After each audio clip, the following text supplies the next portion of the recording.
ఈ pan India మార్కెట్‌ని target చేయటానికి, లేదు గ్లోబల్ మార్కెట్‌ని టార్గెట్ చేయటానికి ఒక ప్రత్యేకమైన జానర్‌లో సినిమాలు తీయాలనేటువంటి ఒక భ్రమ కల్పించారు.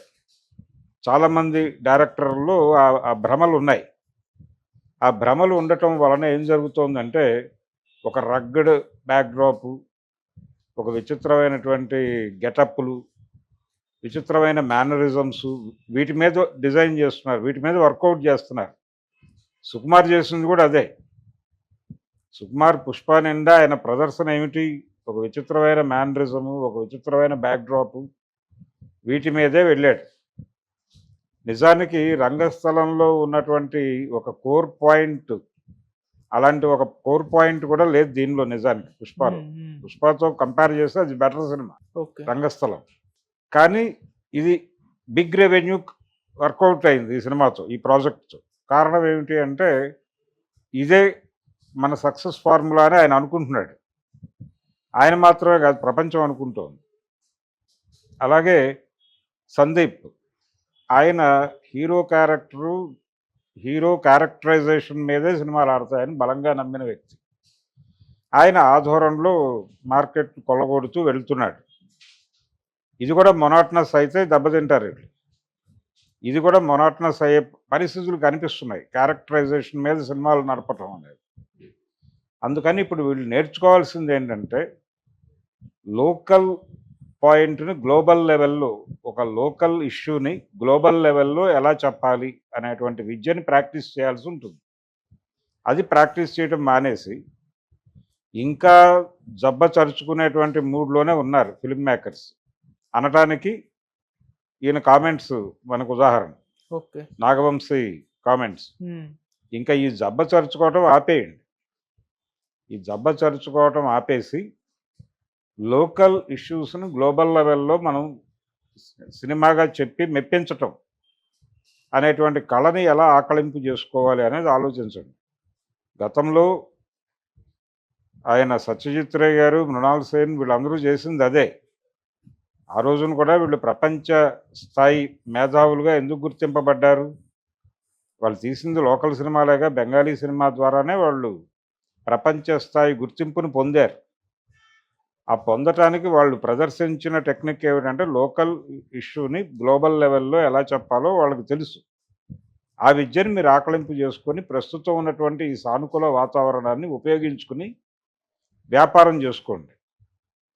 రంగస్థలంలో నిజానికి అప్పటికి ఆయన బ్రెయిన్‌లో ఉన్నటువంటిది, తమిళ్ సినిమాల్లో సక్సెస్ కోరుతున్నటువంటి 'వెట్రిమారన్' లాంటోళ్ళు కొంచెం వాళ్ళు డౌన్ టు ఎర్త్ వెళ్ళిపోయి, కొన్ని మాట్లాడటానికి మొహమాట పడుతున్నటువంటి అంశాలు బలంగా మాట్లాడటం వలన వాళ్ళు విజయాలు సాధిస్తున్నారు అనేది పట్టుకుని ఆ సబ్జెక్ట్ డిజైన్ చేశాడు సుకుమార్.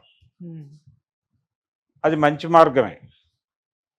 కానీ 'పుష్ప' దగ్గరికొచ్చేసరికి ఆయన మళ్ళీ లిమిటేషన్‌కి గురయ్యాడు. ఫార్ములాలోకి వెళ్ళిపోయాడు. ఈ ఫార్ములాలోకి వెళ్ళిపోవడంతో దాంట్లో ఒక ప్రాపర్ కోర్ ఐడియా డిజైన్ కాల. అందుకని ఏదో సినిమా చూసి బానే ఉందిలే, ఏ సీన్‌కి ఆ సీన్ అనుకుంటారు తప్ప, ఒక ఏకసూత్రత ద్వారా ఒక ఒక అంశాన్ని బలంగా మాట్లాడాడు ఇతను అనేటువంటి అభిప్రాయం ప్రేక్షకులకు కలగదు. 'పుష్ప' 2 భాగాల్లోనూ జరిగిందదే. ఓకే. ఇక ఒక కూలీ తను తన మదర్‌కు ఉన్నటువంటి ప్రాబ్లము, దాని నుంచి అతను రివోల్ట్ అయ్యాడు అనేటువంటిది ఒకటే పాయింట్ అనుకుంటే, నిజానికి ఆ పాయింట్‌ని డిస్కస్ చేసినటువంటి సినిమాలు అనేకం ఉన్నాయి. హ్మ్. 'దీవార్' దగ్గర నుంచి మొదలుపెడితే. కాబట్టి కొత్తగా ఏం చెప్పావన్నది చూస్తే 'పుష్ప 1', 'పుష్ప 2' రెండిట్లోనూ ఏమీ లేదు. కాకపోతే ఒక ఒక నేపథ్యాన్ని, ఒక క్యారెక్టరైజేషన్‌ని, ఒక మేనరిజంని పట్టుకొని బతికేసింది సినిమాలు. ఓకే.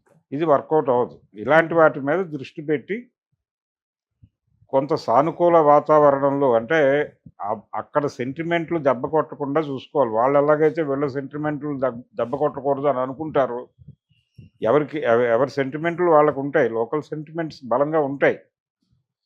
మీరు వాళ్ళకి నిద్ర లేదు, వీళ్ళకి నిద్ర లేదు అనకుండా, ఒకప్పుడు హిందీ సినిమాలు ఇక్కడికొచ్చి 100 రోజులు ఆడిన సందర్భాలు ఉన్నాయిగా.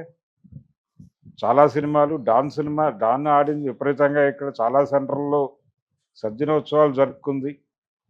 అతను 'షోలే' సినిమా పరిస్థితి ఏంటి? అది సంవత్సరాల తరబడి ఆడేసింది చాలా చోట్ల. హ్మ్. అలాగే దాంతో పాటు 'హీరో' సినిమా 'హీరో' అనేటువంటి 'సుభాష్ ఘాయ్' సినిమా అది తెలుగులో రీమేక్ చేశారు 'విక్రమ్' అనే పేరుతో. కానీ 'హీరో' కూడా చాలా ఏరియాల్లో ఉమ్మడి రాష్ట్రంలో శతదినోత్సవం జరుపుకుంది. నిజానికి విజయవాడ శాంతిలో మొదటి 100 డేస్ సినిమా అదే. ఓకే. మరి 100 రోజులు జనాలు చూశారుగా ఆ రోజున హిందీ సినిమాని ఇక్కడ.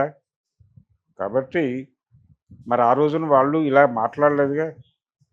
అందుకని లోకల్ సెంటిమెంట్‌లను గౌరవిస్తూ మీరు చేయవలసిన పనేంటి, జబ్బచరుచుకోవటం అయిపోయింది. 10 ఏళ్ళు అయిపోయింది 'బాహుబలి' రిలీజ్ అయ్యి. గ్లోబల్ మార్కెట్‌లో మీరు పాదం మోపి చాలా కాలం అయింది.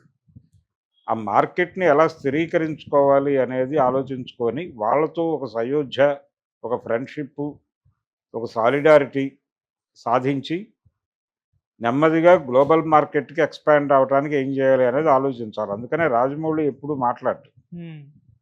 మాట్లాడకపోవడానికి కారణం అదే. అది పాటించాలి. ఆ ఓకే. సంయమనము, ఆ సమన్వయము, ఆ సమన్వయం సాధించటం కోసం సంయమనం పాటించి పొదుపుగా మాట్లాడటం చెయ్యాలి. అది కొంచెం ఆకళింపు చేసుకుంటే 'నాగవంశి' బావుంటుంది.